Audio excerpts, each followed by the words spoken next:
नमस्ते, hello, welcome. कैसे हैं आप सब लोग? दिस इज आरोह कांगो एंड आज फिर से मैं आपको वेलकम कर रहा हूँ एक और नए और अमेजिंग बैच फ्लावर सेशन में। आज हम बात करने वाले हैं रिलेशनशिप इश्यूज के ऊपर। तो आप सबने कहीं ना कहीं देखा होगा कि आजकल पैचअप से ज्यादा ना ब्रेकअप बढ़ गए हैं। मतलब रिलेशनशिप में आए नहीं कि 2-3 महीने के अंदर ब्रेकअप हो गया। कमिटमेंट इश्यूज हो गए हैं, कम्युनिकेशन इश्यूज है ना। और भाई जिनकी शादियां हो रही हैं उतने ही क्वांटिटी में डिवोर्स हो भी हो रहे हैं। मतलब शादी हुई नहीं कि 2-3 महीने में कुछ अनबन हो गई, डिवोर्स हो गया।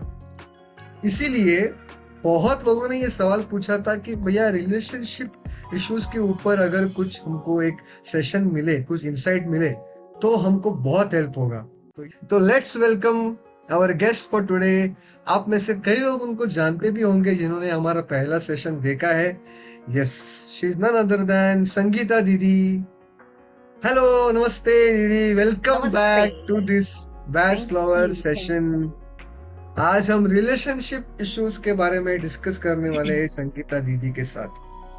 सिर्फ वैसे तो संगीता दीदी किसी इंट्रोडक्शन की मोहताज नहीं है, पर शॉर्ट में मैं बता दूं कि 2002 से संगीता दीदी आर्ट ऑफ लिविंग में है, आर्ट ऑफ लिविंग के सीनियर फैकल्टी है।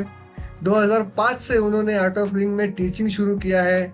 बच्चों से लेकर बड़ों से लेकर बूढ़ों तक, है ना, उन्होंने सबके लिए कोर्सेस लिए हैं। वो साथ ही साथ बैच फ्लावर थेरेपिस्ट है और बैच फ्लावर ट्रेनर भी है। और आज फिर से और एक बार अपना कीमती समय निकालकर हम सबको एक नए टॉपिक के बारे में इंफॉर्मेशन देने के लिए हमारे साथ जुड़ गए हैं।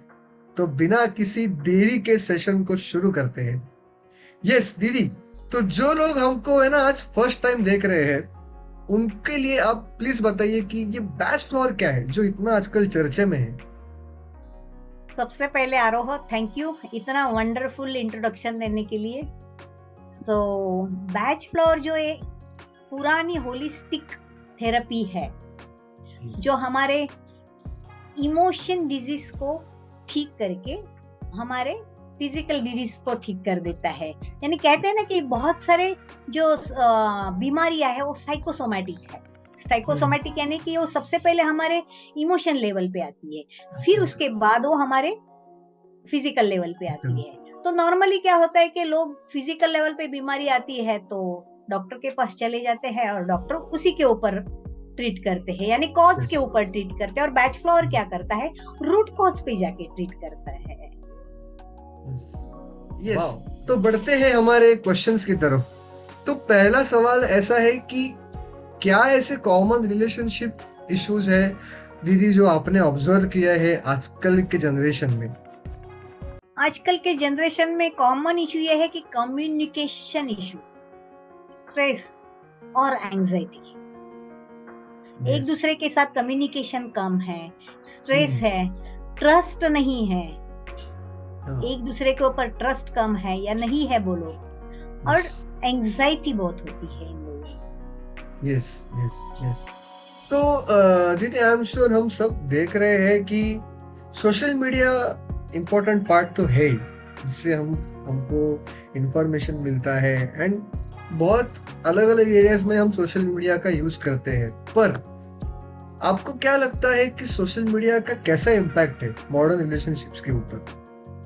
हाँ बिल्कुल है, क्योंकि ये जो सोशल मीडिया में जो बताते हैं अपने को, यानी बम्बार्डिंग करते हैं हमारे ऊपर, ये तो सारा पॉजिटिव पॉजिटिव, अच्छा अच्छा अच्छा अच्छा चीजें रहती है, हैप्पी हैप्पी चीजें रहती है, गुडी गुडी चीजें रहती है। तो अगर हम्म। हम में से कोई देखते हैं तो अपने को लगता है अरे भाई मेरे साथ तो ऐसा तो है ही नहीं, है ना। तो फोमो में चले जाते हैं।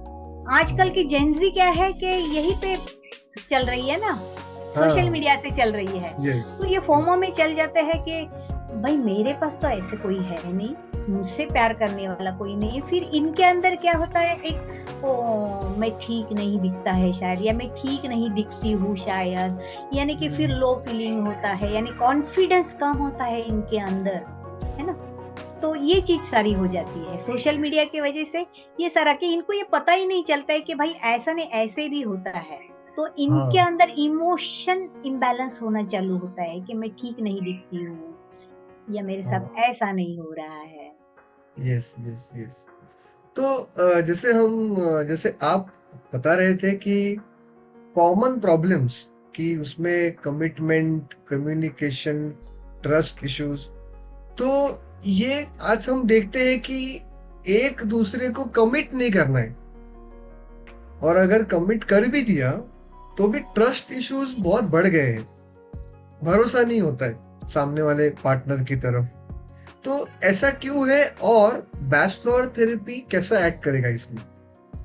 यस, बिल्कुल करता है बैच फ्लोर थेरेपी, इसके ऊपर एक्ट बिल्कुल करता है। ऐसे है ना कि कमिटमेंट और ट्रस्ट, जब ट्रस्ट होता है तो कमिटमेंट आ जाती है, और कमिटमेंट होता है तो ट्रस्ट आ जाती है ना। यस। ये एक दूसरे के पूरक है, बट ये नहीं होते क्योंकि ये इनको अपने ही ऊपर विश्वास नहीं रहता है। बहुत सारे लोगों को अपने ऊपर विश्वास नहीं रहता, या ये इनके विश्वास में है ना, ये कि ये ऐसे, मतलब अगर चॉइस दी जाए तो इनको है ना, ये ठीक है कि ये ठीक है, तो इनमें से है ना थोड़ा ट्रस्ट भी हिल जाता है, इनके इमोशंस हिल जाते हैं। ये अपने खुद की अंदर की बात नहीं सुनते, ये किसी की सुनी सुनाई बातों पे सामने वाले को जज करना चालू कर देते हैं, और इनके अंदर ये प्रॉब्लम हो जाती है, इनके इमोशंस खराब हो जाते हैं। तो बैच फ्लावर क्या करता है कि इनके अंदर जो है, मतलब अंदर की जो बात है उसको सुनने की एबिलिटी ये बैच फ्लावर देती है। हाँ, जैसे कि ये कंफ्यूजन माइंड में चले गए कि ये सही है कि ये सही है, तो बैच फ्लावर क्या करता है, उनको ठीक से, मतलब क्या सही है ये समझ की एबिलिटी बैच फ्लावर देता है, और इसके वजह से इनके ट्रस्ट में खुशी आ जाती है, मतलब ट्रस्ट बढ़ता है दूसरे के प्रति, इनका ट्रस्ट बढ़ता है इसके वजह से। तो बैच फ्लावर ऐसे इनके ऊपर इम्पैक्ट करता है, पॉजिटिव इम्पैक्ट करता है। Wow, superb. I am sure आप सब लोगों को भी सुन के बहुत अमेजिंग लग रहा होगा। सो मूविंग फॉरवर्ड दीदी, कि जैसे आपने बताया, again I am coming back to the same point, कि स्ट्रेस और एंजाइटी, बच्चा बच्चा स्ट्रेस के बारे में, एंजाइटी के बारे में आजकल बात कर रहा है, तो आई एम श्योर रिलेशनशिप्स के ऊपर भी स्ट्रेस और एंजाइटी सोशल मीडिया से कहो या फिर कोई और चीजों से कहो जो बढ़ रही है, उसका भी इम्पैक्ट होता होगा। तो बैच फ्लावर की मदद से कैसे हम इसको टैकल कर सकते हैं? ये स्ट्रेस और एंजाइटी किस वजह से आती है, तो एक डर रहता है, इनके अंदर डर आ जाता है कि भाई ये मेरे साथ सच में मतलब क्या कहते हैं उसको, कि प्रामाणिक है कि नहीं, है ना, या कुछ इसका बाहर चल रहा है, एक डर रहता है। इस डर के वजह से ये स्ट्रेस में चले जाते, स्ट्रेस में चले जाने से इतने स्ट्रेस में चले जाते कि इनको एंजाइटी अटैक आने लगता है डर की वजह से, है ना। तो ये बैच फ्लावर क्या करती है, इनका डर को है ना बाहर निकालती है, डर से इनको बाहर निकालते हैं, यानी जैसे ही डर से बाहर निकाल देंगे आदमी नेचुरली शुरू हो जाता है ना, है ना, एक ताकत आ जाती है इनके अंदर, और जैसे ही एक ताकत आ जाएगी तो मेंटली भी ताकत आ जाती है, तो कैसे सोचना है क्या है ना। तो इसमें से ये बैच फ्लावर इनको निकालता है, एंजाइटी में से निकालता है, इनके डर में से निकालता है, तो नेचुरली ट्रस्ट तो बढ़ेगा ही ना। और क्या है कि इनके अंदर एक प्रकार का ये वैम्प जैसा ये आ जाता है, है ना। तो मतलब कैसे कि वैम्प, यानी उनके षड रिपु पूरे बाहर आ जाते हैं। तूने मुझसे बात क्यों नहीं की, मेरा कॉल क्यों नहीं उठाया? यस, एग्जैक्टली वैसे ही होता है पूरा षड रिपु। तो बैच फ्लावर क्या करता है कि इस षड रिपु का काउंटर वर्चू बढ़ाता है। अभी बताइएगा क्या क्या काउंटर वर्चू है, तो लव, यस, प्यार, है ना। जैसे ही प्यार बढ़ाएगा तो नेचुरली ये दोनों एक दूसरे से ट्रस्ट तो होने ही वाला है ना, क्योंकि जहाँ प्यार है वहाँ ट्रस्ट है, है ना। तो बैच फ्लावर उनका जो गुस्सा है और जो क्या कहते हैं ट्रस्टलेस है, ये जो भी है ना, उससे बैच फ्लावर इनका काउंटर वर्चू बढ़ाता है प्यार। जहाँ प्यार है वहाँ जॉय है, वहाँ जॉय। क्या बात है दीदी, आपको सुन के हमेशा मजा आ जाता है ना, एक लाइफ को देखने का पर्सपेक्टिव बदल जाता है। तो जैसे आपने बताया कि बैच फ्लावर एक उनके लाइफ में लव इंट्रोड्यूस कर देता है, by decreasing the negative qualities. तो आई एम श्योर कि जितने भी लोग हमको सुन रहे हैं, एक प्रैक्टिकल केस जानने में इंटरेस्टेड होंगे कि कैसे आपने किसी को ट्रीट किया है क्या, जिसको ऐसा कुछ प्रॉब्लम हुआ होगा, और उन पे बेस्ट और कैसे वर्क किया। I am sure everybody is may be yes, interested बिल्कुल इन ट्राइंग बिल्कुल टू नो किया दिस। है, बिल्कुल किया है। एक्चुअली ऐसे ही मतलब अनबन हुई थी शादी को, अराउंड इनके शादी को हुए थे एक 4-5 ही महीने हुए थे, और कुछ चीजों के वजह से दोनों में इतनी अनबन हो गई, इतनी अनबन हो गई, तो दोनों सेपरेशन होना चाहते। ओके। तो मैंने दोनों को अलग अलग ट्रीट कर दिया था, बैच फ्लावर दिया वाह। था, थेरेपी दिया था मैंने। तो हाँ। तभी इनको रियलाइज हुआ कि हाउ आई एम रॉन्ग। सामने वाले हम्म। की इमोशन समझने लगे ना ये, यस। जैसे इन्होंने ये थेरेपी लिया, ये सामने वाले की इमोशन समझ लेने लगे, यस। है ना, कि ओ नहीं ये ऐसा है। तो इनके अंदर जो क्वेश्चन मार्क था, ये जो बहुत ही बड़े बड़े क्वेश्चन मार्क थे, ऐसा क्यों, ऐसा क्यों, मेरे लाइफ में ऐसा क्यों, ऐसा क्यों, तो ये सगे सब जो है ना वो वाव में आ गए। जैसे वाव में आ गए, ये दोनों भी वाव में आ गए। जैसे वाव में आ गए तो नेचुरली दोनों का वापस मिलाप हो गया। अरे वाह, क्या बात है। बैच फ्लावर इतना सुंदर इम्पैक्ट इनके अंदर लेके आता है, पॉजिटिव इम्पैक्ट लेके आता है, पॉजिटिविटी बढ़ाता है इनके अंदर। यस। यस। वाह। दीदी, कुछ ऐसे प्रैक्टिकल टिप्स हमारे व्यूअर्स को आप देना चाहेंगे? हाँ बिल्कुल। क्या है कि अगर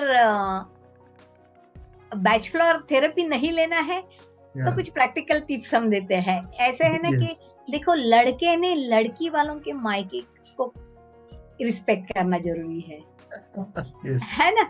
कि अभी हाल ही में मैंने ये देखा था कि वाइफ का भाई आ गया और बंदे को घर पहुंचने को लेट हो गया, तो वाइफ ने कहा कि आपको पता था कि मेरा भाई आने वाला था, इसीलिए जानबूझ के आप ऑफिस में बैठ गए। है ना। ओह माय तो गॉड। क्या है कि सबसे पहले क्या है कि आपको इनके घर वालों को रिस्पेक्ट देना है कि भाई अगर वाइफ का भाई सच में घर में आ रहा है ना तो जल्दी पहुंचो, 5 मिनट तो कम से कम जल्दी पहुंचो रोज से, है ना। और लड़की को मैं ये कहना चाहूंगी कि भाई लड़के के ईगो को हमेशा पैम्पर करो, किसी के सामने उसकी बेइज्जती मत करना, यस। है ना। ऐसे कि लड़के का ईगो जब भी तुम पैम्पर करोगी उस टाइम में, तो बस बल्ले बल्ले ही है ना सारा, है कि नहीं। बहुत अच्छा टिप्स था वैसे ये। अगर व्यूअर्स इसको एक्सपीरियंस करेंगे, आई एम श्योर उनके लाइफ में मैजिक हो सकता है। यस। तो अगेन, जितने भी लोग हमको देख रहे हैं, आई एम श्योर सब में एक ना एक्साइटमेंट होगा ही, एक क्यूरियोसिटी होगा ही कि भैया ये नॉलेज हम अपने आप पर कैसे एक्सपीरियंस कर सकते हैं। तो दीदी, कुछ आपका अपकमिंग कोर्स है तो कब है, कुछ बता सकते हैं इसके बारे में? हाँ बिल्कुल, अभी 28 सितंबर से है, शाम को 7:30 बजे लिंक आपको भेजी जाएगी, रजिस्ट्रेशन लिंक। बस 2 ही घंटा रहता है ये, और 2 घंटे में इतना प्रोफाउंड नॉलेज जो हमें दिख नहीं पाता है, जो हमारे खुद के इमोशन नहीं दिख पाते हैं, लेकिन हम रिएक्ट करते हैं वैसे वैसे, यानी कि इमोशन अपने को चलाते हैं। तो जो चला रहा है हमको, नेगेटिव तरफ चला रहा है, उस इमोशन को हम कैसे जान लेते हैं, ये 5 दिनों में ये हमारे बैच फ्लावर थेरेपी में सिखाया जाता है, व्यूअर बैच फ्लावर थेरेपी के अंदर। तो ये बहुत ही बढ़िया है। अगर आपको नॉलेज नहीं लेना है तो आरओ जी से आप थेरेपी ले सकते हैं, हमसे थेरेपी ले सकते हैं, किसी से भी। आरओ जी ने उनका नंबर दिया, you can contact him and take a therapy. और अगर आपको ये नॉलेज लेना है, वाकई बहुत ही सुंदर नॉलेज है, हर एक घर में बैच फ्लावर होना जरूरी है। इसीलिए जरूरी है कि हम अपने आप को, हमारे फैमिली मेंबर्स को और हमारे फ्रेंड्स को इस जो इमोशन के लोचे से, यानी कि जो केमिकल लोचा करता है केमिकल हमारे लोचा। अंदर, यस। और हमारा लाइफ जो इतना सुंदर है, ब्लॉसम है, उसमें थोड़ी सी खटास डाल देता है, यस। उसको मीठा करने के लिए ये बैच फ्लावर नॉलेज लेना जरूरी है, ये थेरेपी लेना जरूरी है। वाह, क्या बात है। थैंक यू सो मच दीदी। तो जैसे दीदी ने कहा कि हम दोनों के नंबर्स आपके स्क्रीन पर दिए हुए हैं, एंड जैसे दीदी ने कहा कि अपकमिंग उनका कोर्स है 28 से, तो मेक श्योर करिए कि आप ये नॉलेज ले और अपने आप को हील करें सबसे पहले। और अपने आप को अगर आपने हील कर लिया तो आप दूसरों को भी हील डेफिनेटली कर सकते हैं। यस, सो विद दैट आज के लिए बस इतना ही। फिर हम आपसे मिलेंगे फिर किसी नए सेशन में विद संगीता दीदी। तब तक के लिए आप खुश रहिए, हंसते रहिए, मजे करिए, और हम मिलते हैं आपसे नेक्स्ट सेशन में। थैंक यू सो मच दीदी, आपने टाइम दिया इतना, फिर से हमारे साथ कनेक्ट किया। Hoping forward to see you in the next session very very soon. Yes, thank you Aaroh, okay, thank you, bye everyone.